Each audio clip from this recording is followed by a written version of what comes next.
Kwakukhona abelusi kulelozwe ababehlezi endle belinda umhlambi wabo ebusuku. Ingelosi yenkosi yema phambi kwabo, inkazimulo yenkosi yabakhanyisa nxazonke besaba ngokwesaba okukhulu. Ingelosi yathi kubo, "Ningesabi ngokuba bhekani, nginibikela izindaba ezinhle zokuthokoza okukhulu okuzakuba kubantu bonke, ukuthi nizalelwe namuhla umsindisi onguKristu inkosi emzini kaDavide.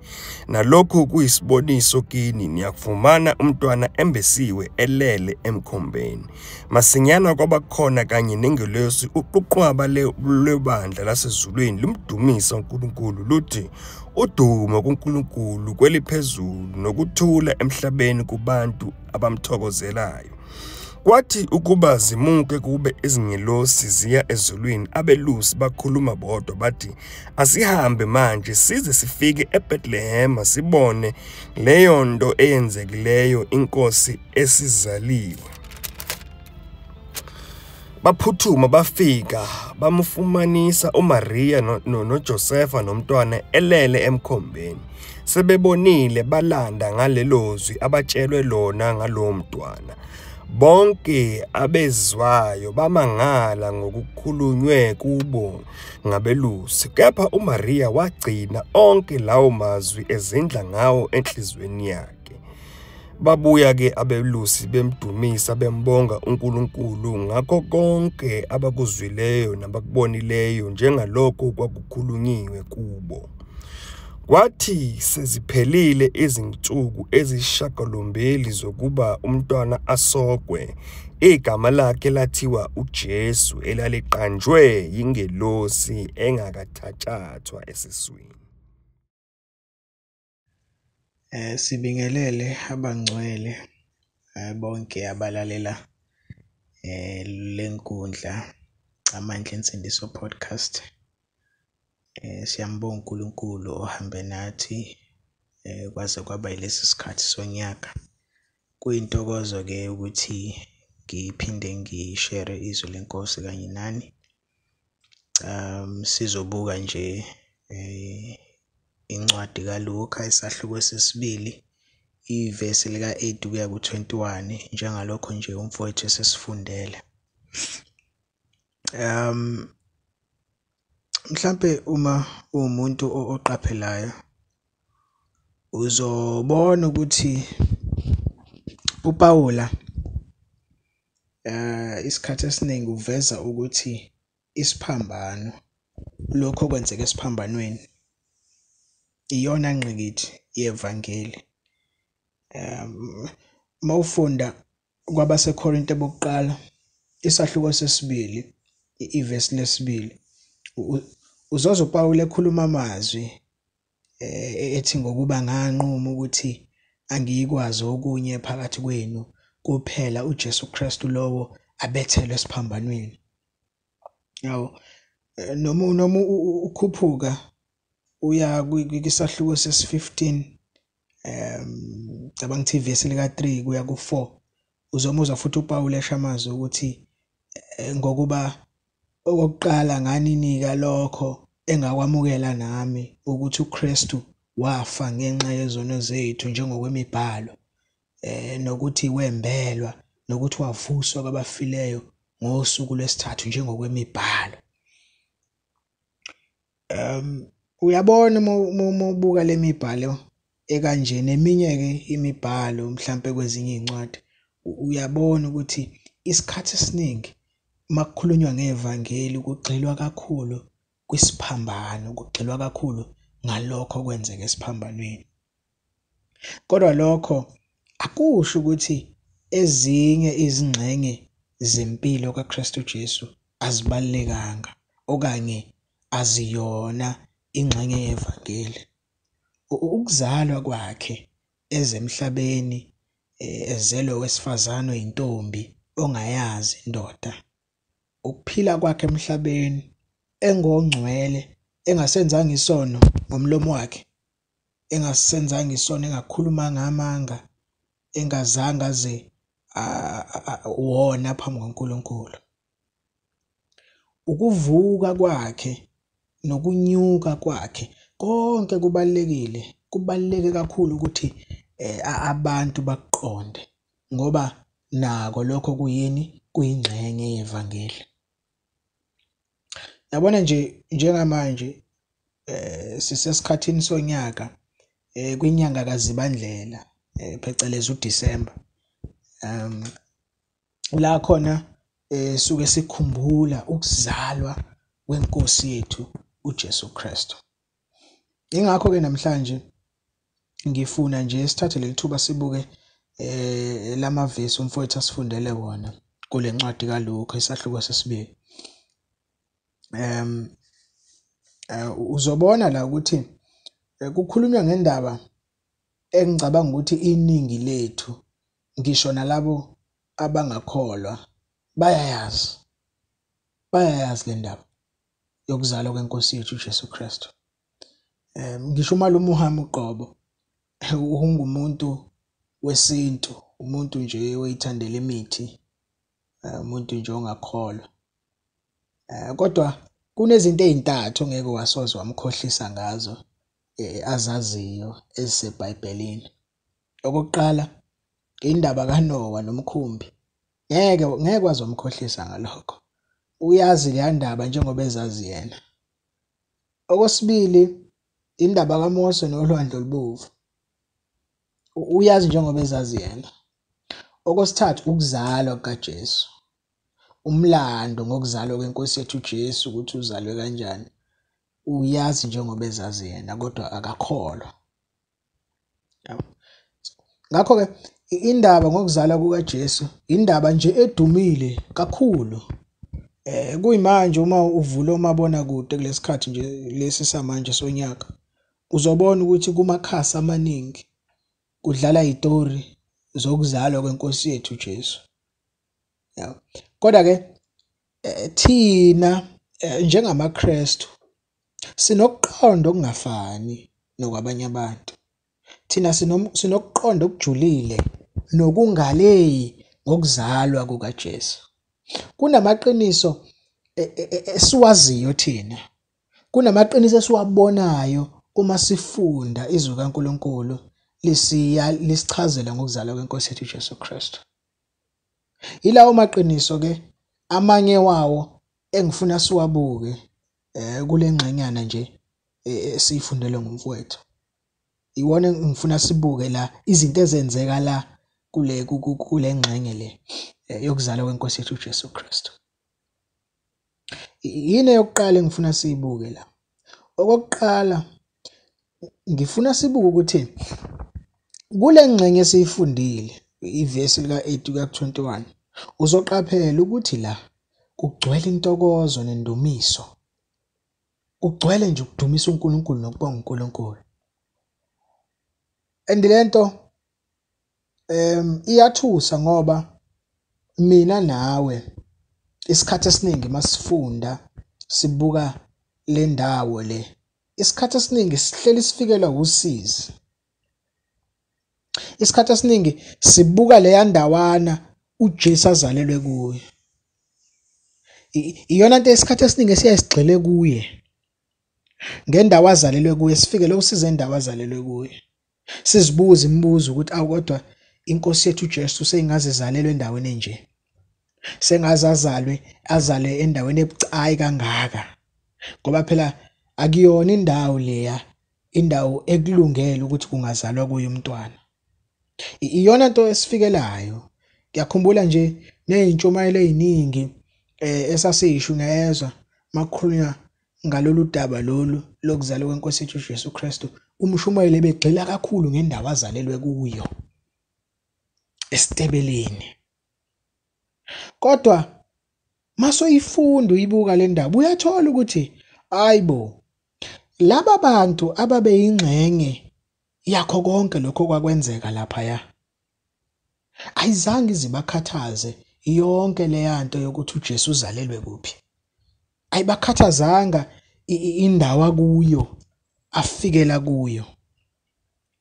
Ayibakhathazanga ukuthi inkosi izalelwe esitebeleni bekufanele ngabe izalelwe endaweni erayi. Ayilonto ayibakhathazanga leyo nto le.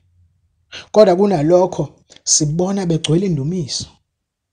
Kugcwele nje indumiso nentokozo kubo nokubonga uNkulunkulu. Ivelaphi le ntokozo? Bayithathaphi le ntokozo? Ilethwa yini le ntokozo? Le ntokozo yenza ukuthi yini le benza ukuthi iy'ngqondo zabo bayisuse ekuthenini uJesu uzalelwephi, kodwa iy'ngqondo zabo zibe kulokho okwenzakalayo. Bayithathaphi le ntokozo? Yini lena engaka ebenza bagcwala ukubonga? Ingenxa yolwazi abanalo ngalona ozelwe. Ingenxa yolwazi abalaziyo nabalutholile ngalozelwe. Oluphi lolu lwazi? Uverse number 10. Asizwe ukuthi ithini ingelosi mayikhuluma nabelusi.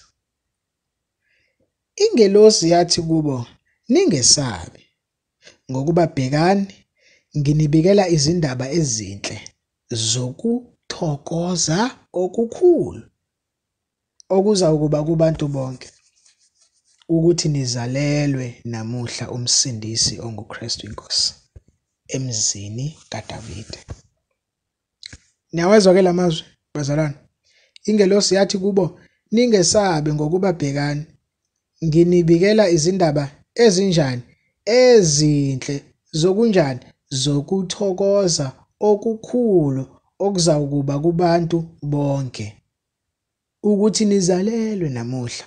Nizalelweni? Umsindisi onguKristu Inkosi emzini kaDavide.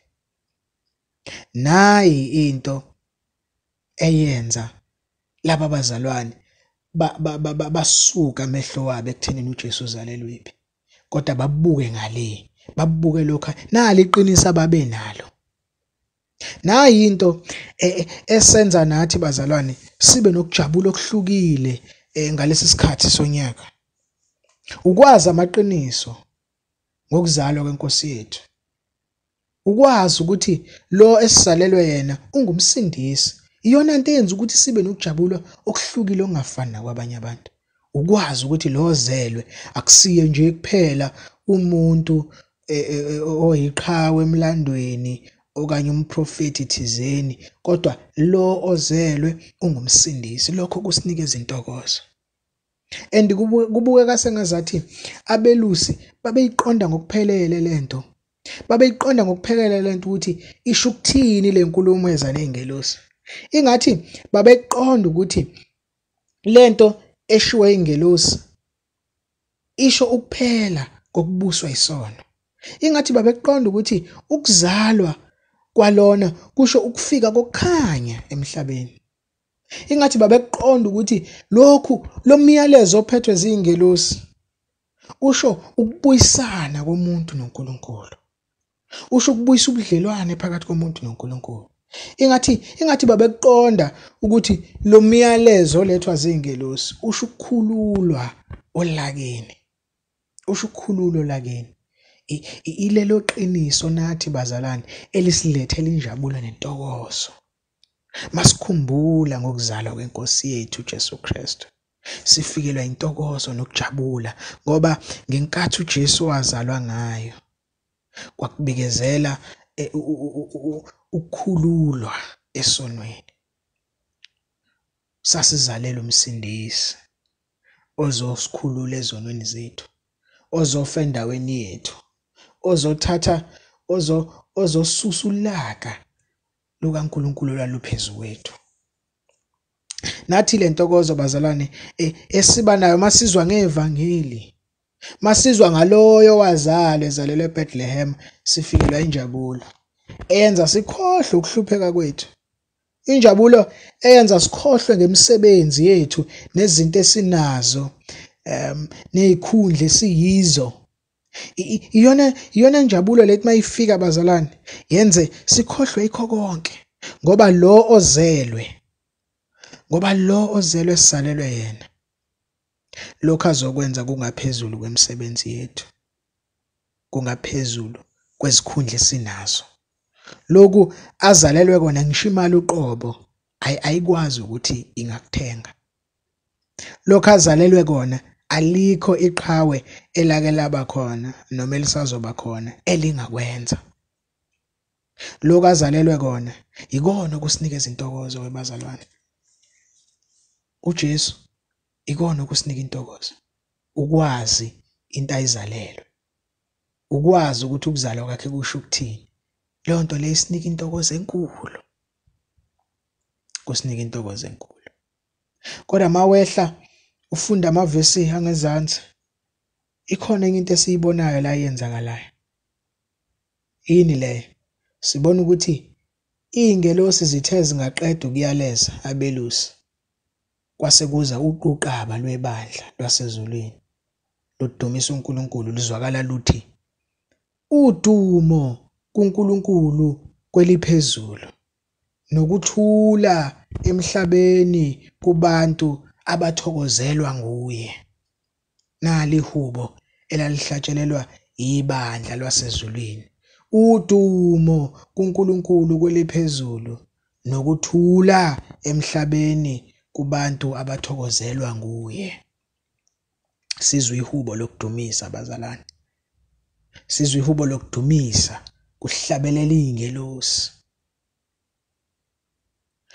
Bazalwane, uzokhumbula ukuthi izingelosi njengoba ihlabelela nje, zona azonanga lutho, azimdingi umsindisi, zona azilidingi igazi, azilidingi ivangeli, azilidingi insindiso. Kodwa sizwa ziqhuma ngendumiso, zihubela uNkulunkulu ngalokho azokwenza. Ingoba bazalwane, iy'ngelosi ziyabuqonda ubukhulu bomusa, ziyabuqonda ubukhulu balento eyenziwa uNkulunkulu, ziyabuqonda ubukhulu bukaNkulunkulu ezemhlabeni ezokwembatha inyama. And iy'ngelosi ziyalwazi usizi olulethwe yisona emhlabeni, kanti futhi iy'ngelosi ziyasazi nesibusiso sokuba sezulwini. Ngakho-ke ziyahuba iy'ngelosi, zihuba ngentokozo. Ibandla lasezulwini lihuba ngentokozo ngenxa yalokhu uNkulunkulu azokwenza, ukubuyisela umuntu kuye, ukubuyisela umuntu kuye. Ingakho lithi iBhayibheli, ngesoni esisodwa esisindiswayo kuyajatshulwa ezulwini. Nathi bazalwane, masibe naleli hubo, masibe naloku kubonga, masikhumbula ukuzalwa kwenkosi yethu. Masicwale lentokozo uma sikhumbula ngokuzalwa kwenkosi yethu. Ngakhumbula umhlabelelo osemacilongweni othi, ufikile uKhisimusi, sebebheka abantu bonke, ukuphiwa izipho ezinhle, izingubo nakho konke. Bhekanini nasi isipho esaphiwa kulowo muzi athiwa iBethlehema, la waqala uKhisimusi. Ufikile uKhisimusi, ke nivule iminyango yenu, nisamukele isipho leso esingumsindisi wenu. Ingelosi yayibika leyo ndaba kubelusi, athi nizalelwe indodana. Yeko muhle uKhisimusi. Bazalwane, ngawubuka lo mhlabelelo uyatholakala emacilongweni. Iy'ngelosi zamnika uNkulunkulu udumo, zimnika uNkulunkulu udumo ngaloyo zelwe. Zamnika uNkulunkulu udumo ngaloyo zelwe. Mhlampe masibuke nje into yokugcina enye esiyibonayo la. Ngibona indlela abelusi abazamukela ngakhona lezi ndaba. Lithi iBhayibheli bazamukela ngokukhulu ukungangabazi. Abazange baba nemibuzo ekhombisa ukungakholwa noma ukungabaza, kodwa bazamukela lezi ndaba. Bagijima ngejubane bebheke eBethlehema. Bafika basithola isimo sinjengoba sinjalo, njengokuyaleza kwezingelosi. Labantu bazalwane bathola umusa. Labantu bathola umusa omkhulu wokuba babe ngabokuqala emva kukaMariya noJosefa ukuba babone uMesiya esandla kuzalwa ngamehlo wabo. Lithi iBhayibheli babuya ngokusheshsha emuva kokubona yonke lento. Lithi iBhayibheli babuya ngokusheshsha bebuyela emuva. Kodwa khona into evezwa iBhayibheli lapha. Lithi babuyele emuva bedumisa uNkulunkulu ngalokho abakubonileyo. Sengathi nathi bazalwane umoya wethu ungafana nowalaba belusi. Sikholwe ngokungagunci, senze ngokusheshsha, singalindi lutho uma iNkosi yethu isithuma. Ngoba ngokwenza njalo siyawukuba nomvuzo ofana nowabelusi. Lokho abelusi abakubona ngamehlo wabo, nathi bazalwane sithola umusa ukuthi sifunde ngakho. Lezi indaba masisinike intokozo bazalwane. Uma sifunda ngalezi indaba masigcwale intokozo, ngokuba siyaqonda ukuthi kusho ukuthini ukufika kweNkosi yethu emhlabeni. Futhi sengathi nathi singagijima ngokusheshsha nangokukholwa sidlulisa lezi indaba ezimnandi kangaka. Amen. Sibonge kakhulu kumfowethu ngokusipha izwi lenkosi. Sibonge kakhulu nakini nonke ngokuthi nisiphe indlebe. Jumele kanje ziyatholakala ku YouTube na ku Spotify. Amandla Ensindiso Podcast.